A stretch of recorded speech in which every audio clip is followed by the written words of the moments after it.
Let me call you a radical. I want to give you an incredible baseball Ogden, Utah history lesson. And this is so cool.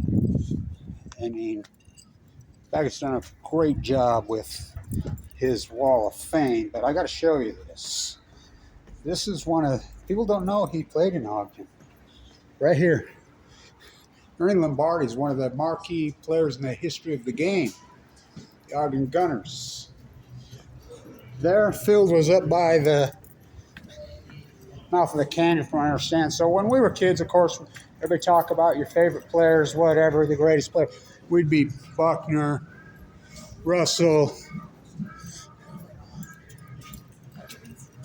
Garvey, Valentine, Garvey, the sort. Of course, you know me, it's Ricky Henderson. He's the best player I ever saw. So you tell, like my dad, that these old timers were Reds fans, big time Reds fans. Let's go over here because who? Where's he at? Oh, there he is. Frank Robinson played here. So it's more than that.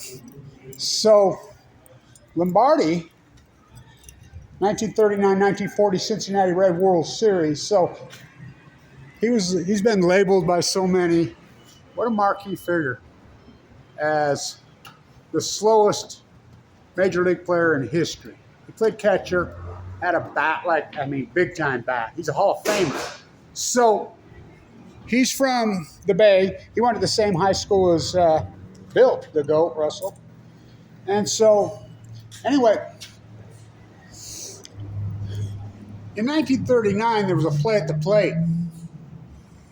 And they're playing the Yankees in the series.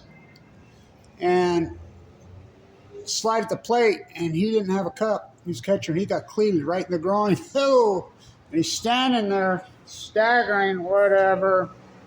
And the Hall of Famer goes all the way on a single to a home run. So here's the irony of this, is a lot of historians have labeled it they've tied him and Bill Buckner together because we know what happened in '86 on the Red Sox game. So here's the irony. I just showed you. Buckner played here. Buckner was awesome here. He should be a Hall of Famer. Incredible. I'll never forget that day. Nobody will of our generation. So they're so marquee. Lombardi's story is, somebody should make a movie about this guy. The Ogden Gunners. So the old timers, like my dad, they're Reds fans. So I have a 1939-40 Reds pennant, big pennant too, and it's pristine. It's perfect. And so Ernie Lombardi, oh my God, what a play, what a story. What a story his is. But he played here for the Ogden Gunners. And then, of course, it was the Ogden Reds.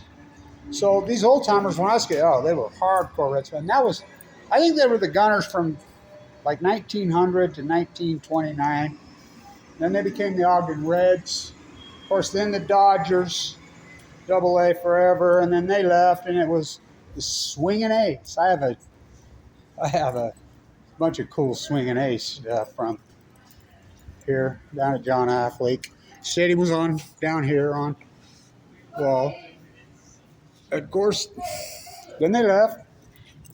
Raptors came. I believe the Raptors were the Trappers. Baggett brought them here. He still does the play-by-play. And so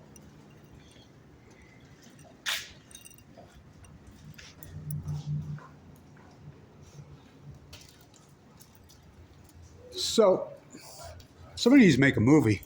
Had the big nose, so they called him the Snodge, and he took a lot of shit. He had these huge hands. There's a great picture of him holding 7 baseballs in one hand. But he was one great player. So the Gunners and the Ogden Reds played, from what I understand, the park in those days was up near the mouth of Ogden Canyon. Of course, then the Dodgers, that was out there. The John Affleck, what a park, that old growth forest. And then John Lindquist built this. And I believe when they first came, they were, of course, let's keep going down here. Let's show some of these players that have played here. I believe the original affiliation was the Brewers.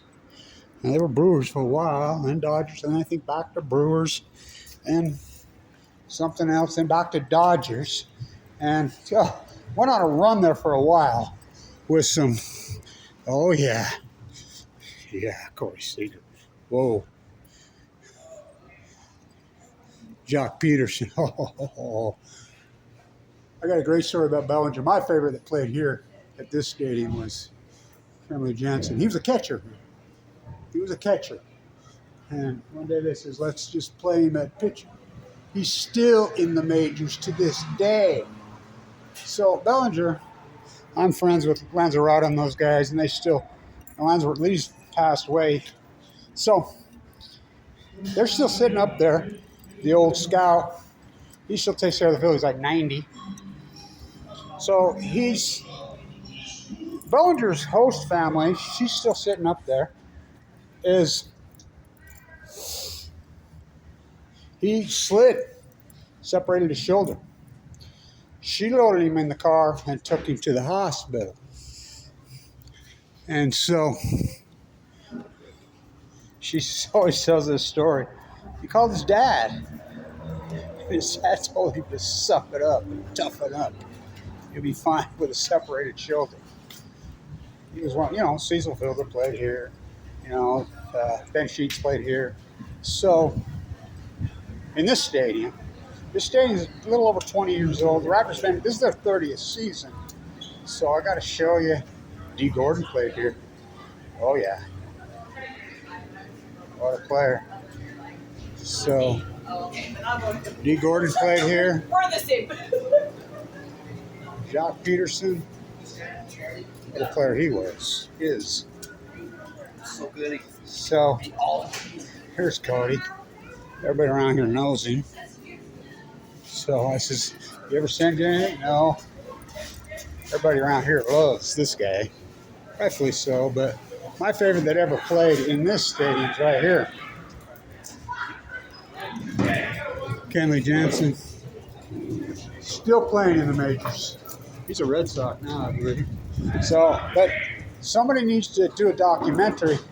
There should be a movie made about Ernie Lombardi. I mean, he's incredible. His story's incredible. 1939-1940 World Series. That 39 play is unbelievable.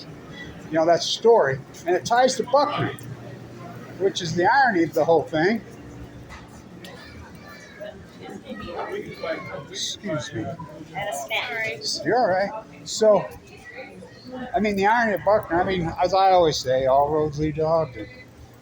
I'm telling you, I spent a lot of my life in Vienna. I'll be there soon. Recovering from open heart surgery. The second go. I've been fighting cancer, as you know. So, they, all roads lead to Vienna. Didn't Beethoven that radical right there? So Lombardi, somebody needs to do a documentary on him. His story is incredible, right? Absolutely incredible.